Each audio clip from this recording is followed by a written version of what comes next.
Hello, this is Dr. Grande. Today's question is, can I analyze the controversy with Diego Sanchez and Joshua Fabia?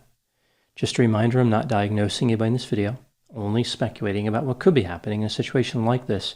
If you enjoyed this video, please like it, subscribe to my channel, and consider supporting me on Patreon. I'll put the link to Patreon in the description for this video. So I'll talk about this situation and some of its characteristics, then I'll offer my analysis. Diego Sanchez is a mixed martial artist who was born in 1981. He started competing in 2002 and spent time in the Ultimate Fighting Championship, the UFC, from 2005 to 2021. He was a successful and popular fighter known as the Nightmare. He competed in 4 different weight classes: featherweight, lightweight, welterweight, and middleweight. In 2019, Diego Sanchez hired a man named Joshua Fabia, who claimed to be able to function as an MMA trainer. In addition to a trainer, Joshua Fabia represented himself as a model, mentor, guide, and the founder of something he referred to as the School of Self-Awareness. At this school, he offers various courses on topics like healing and movement. He says his training method will transform a person from the inside out. He claims the main objective for his school is to help people who want to be of service to the world. He suggests this comes from having empathy, compassion, and love from oneself, which can be accomplished using ancient wisdom and modern innovations. Fabia writes on his website that when he was 9 years old, he fell into the role of physical therapist for his grandfather and helped him make an 85% full recovery. So, a little confusing there. It's like if somebody wanted to know if their fuel tank was full, and the person filling it responded, "Absolutely, it is. 85% of it is completely full." Fabia claims to have a tremendous amount of experience in many areas, including human rights, protection, defense, and physical therapy. He ostensibly has certifications in personal training, several military fields, stretch training, martial arts, and breathing. I wasn't even aware there was a certification for breathing. It's good to know there are people out there who know how to do that. I wonder what one learns in that certification course. Like the instructor would say, first you breathe in, and then you breathe out. Congratulations, you've passed. And as a bonus, you get to stay alive, because breathing is helpful for that goal. Fabia claims that he was an Army Ranger and trained in Sistema, which is a Russian martial art. He suggested he has a tremendous amount of experience in athletics, saying he was on the first kindergarten rugby league in Christchurch, New Zealand. How far back would this guy go to put some stuff on his resume? Like somebody would say, "Wow, you've done a lot of impressive things," and he would respond, "Well, you haven't even seen my in utero resume yet. I didn't stay there for 9 months not to get any credit toward my career." Fabia has bragged that he never paid for any of the training he ostensibly received, which is one of the few statements he has made that I believe is true. Moving back to his role as the trainer of Diego Sanchez, in the UFC, a fighter is allowed to have 3 coaches in their corner when they're fighting. When Sanchez hired Fabia as his trainer, Fabia was the only coach Sanchez had in his corner. In one fight, Fabia offered Sanchez technical advice like, "I need that Tyson, I need those strikes." This is like telling a race car driver they need to push harder on the accelerator. Sanchez lost the fight after only landing 7 significant strikes in 15 minutes.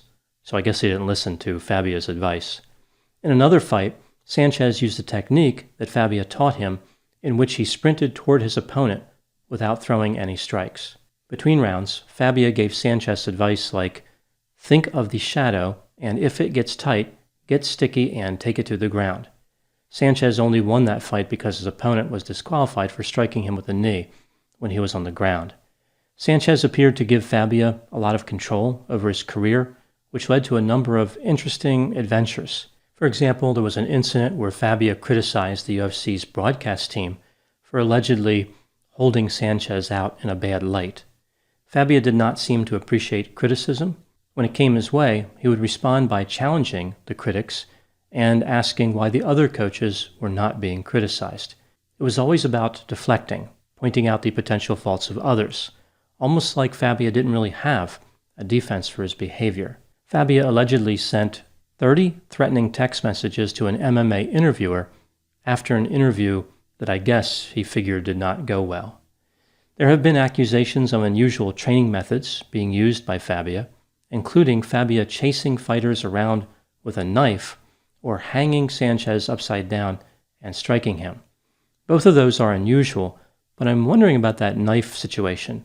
How is that helpful to an MMA fighter? Are they expecting a lot of knife-wielding opponents in the octagon?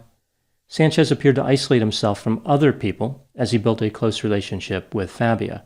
Sanchez would say that he disowned some of his family members in order to stay loyal to Fabia.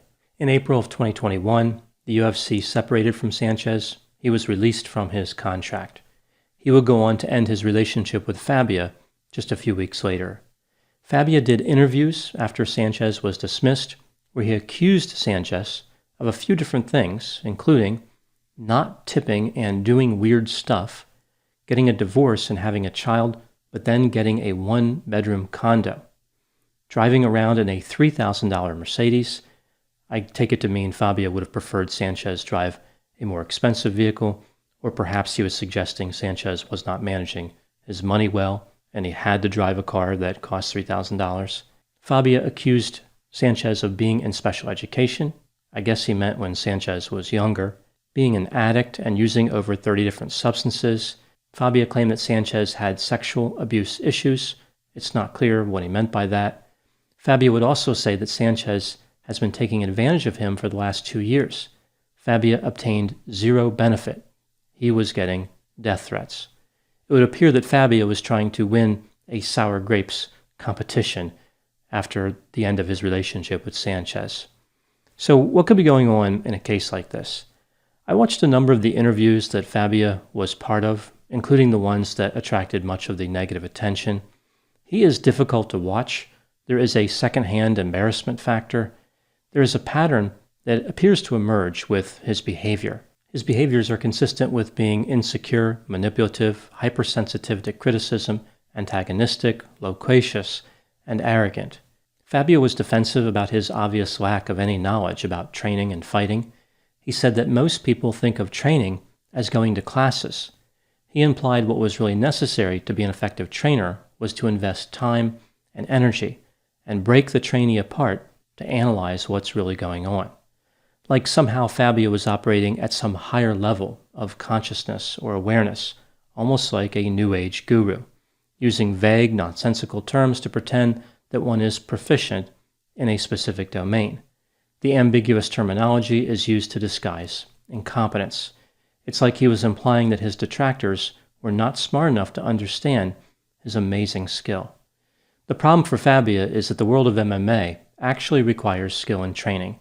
It's not an area where somebody can just assemble a bunch of random New Age terms and hope to be successful.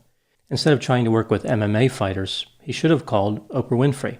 She seems to have a special place in her heart for New Age nonsense brokers like James Arthur Ray, Eckhart Tolle, and Deepak Chopra. Fabia had a comeback for every criticism that was sent in his direction, but every time he tried to convince people that he was legitimate and helpful, he only dug himself into a deeper hole. It's like he just couldn't stop talking. Like in one interview when he said, "I am not a name dropper," then proceeded to drop names. Fabia tried to make it seem as though he was helping Sanchez. He said that Sanchez's style changed because of him, not appreciating that the stylistic modification was not good for Sanchez's performance. Fabia's strategy was to turn his own failure into a great success. It was not just about mitigating the damage, like keeping the critics at bay. He wanted people to accept him as the greatest coach ever. He believed himself to be revolutionary. It's like his reasoning was not sophisticated enough to appreciate how others saw him.